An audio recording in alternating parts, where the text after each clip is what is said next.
Yo, what's up? Welcome back to the channel mga bro. At ngayong araw na to, meron tayong bagong dating na package galing sa Shopee. No? Umorder ako ng helmet sa Shopee. At ito, dumating na nga yung ating parcel. Gagawa natin ng video mga bro, yung pag-unboxing itong helmet na to. Kasi nga, just in case na merong damage itong helmet na binili natin sa Shopee, madali natin maibabalik sa seller para palitan. Itong video to yung magiging ebidensya. Huwag na natin patagalin mga bro, i-unbox natin itong bagong biling helmet. Kung anong brand ito, abangan ninyo mga bro. Ito na ang ating bagong helmet. Ayan na ang brand mga bro, kitang-kita na. Geely helmet. Sana lang no, walang damage itong ating helmet na binili. So tignan natin ano ba yung laman nito.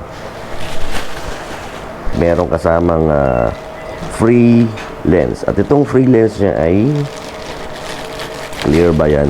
Tama, clear lens to mga bro. So kung ayaw nyo ng may kulay na lens, lalo na sa gabi, no? Kung wala kayo makita, itong clear lens ay perfect yan, pambiyahe sa gabi. So I prefer na lang tong clear lens na gamitin kaysa dun sa smoke, kahit ano pa bang kulay yan. Gusto ko clear na lang. Dati na natin, baka meron pa. Wala na naman yung box.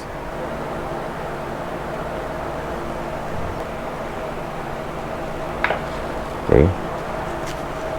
So,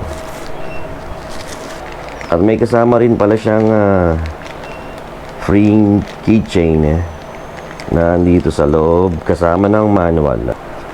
Ganda. Ito nga yung Geely Carrera na in-order natin online. Wala namang damage ito or kahit anong scratches.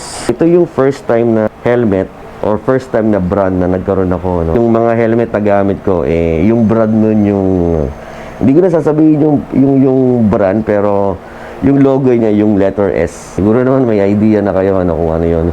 Actually, maganda rin naman yun. Yung nga lang kasi, hindi ako makabili ng ibang brand kasi nga aanhin ko tong bagong helmet kung bibili ako, since meron naman akong apat na helmet na ginagamit.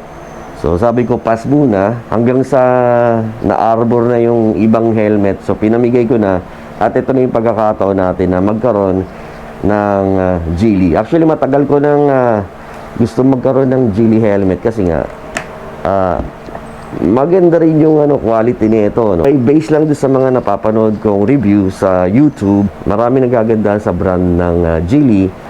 Napaka-solid talaga ng quality mga bro. Makikita nyo, quick release na rin yan. Madali siyang tanggalin, madali siyang ikabit dahil nga quick release.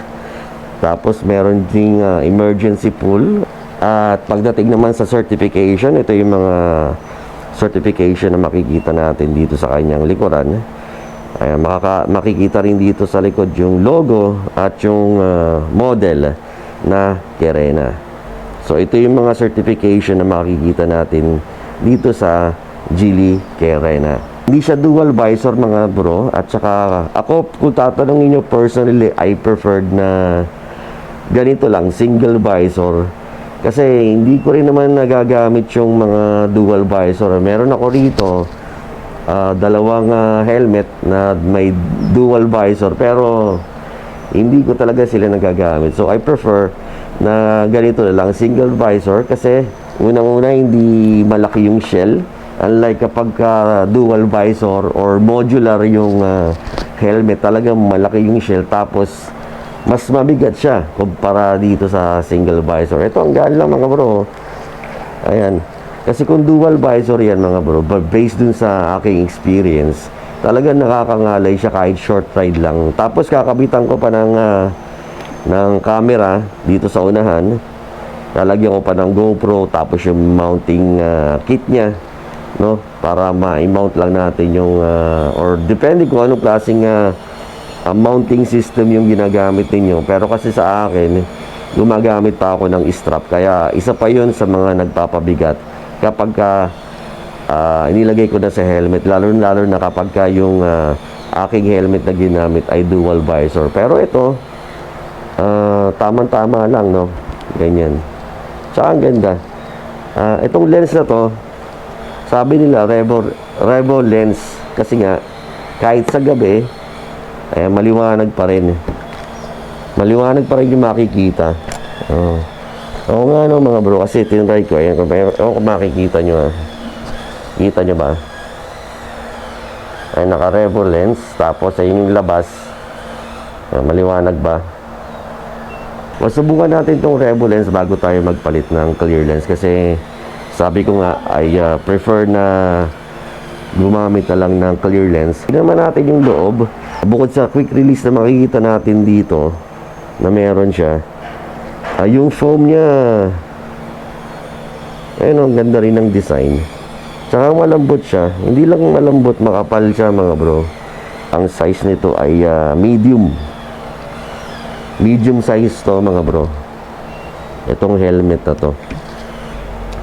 Tapos yung mga kanyang vents, meron siya dito sa chin. Ayan, tsaka ang lalaki ng mga butas niya, mga bro. So talagang pasok na pasok yung hangin dito. Tapos dito rin sa bandang itaas, ayan, meron siyang tatlo na malalaki rin. Ayan. Ayan. Tapos dito naman sa likod, yung kanyang built-in na spoiler. Maganda, tsaka quality rin tong Geely helmet. Susukatin ko pa lang, test fit ko kung okay ba sa akin yung medium. Kasi doon sa brand na ginagamit ko, yung letter S, talagang halos lahat sila ron, ano, ang size ko doon medium. Kaya pinaris ko na lang din dito sa Geely, no, yung size ko na medium. I-test fit ko na para makita nyo rin. Ayan, nakasuot na sa atin itong helmet. And okay ba yung fittings niya? Ayan, sa side. Ayan, sarado natin. Ayan.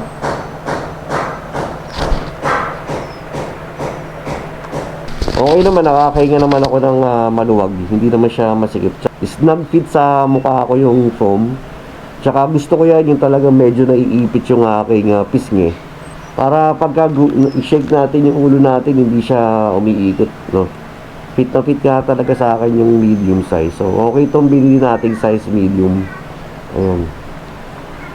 Kaya doon sa mga hindi kalakihan ng ulo, no? Kagaya ko. Ayan, medium size. Bagay sa inyo, mga bro.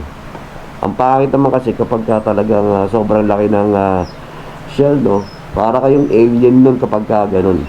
Ito sakto lang sa akin, no? Tsaka ang gaan lang niya, parang ano lang, parang wala pang 1 kilo, no? Wala kasi akong timbangan, pero ibang-iba yung feeling nito, nitong Geely Carena, dun sa mga nagamit ko ng helmet. Nakita pa rin yung mukha ko sa loob, kahit nakababa yung visor, ay nakita pa rin. Tama nga yung sabi nila, itong Revo lens, hindi lang pang day, pwede rin itong gamitin pang night ride, no? Itong Revo lens, para sa akin, mas preferred ko na gumamit na lang ng clear lens. Ito nakikita nyo, mga bro, ito yung lock ng ating visor kapag binaba. Ayan. Kasi pagka ginanyan na lang, hindi nyo nilock, may tendency pumasok yung yung hangin.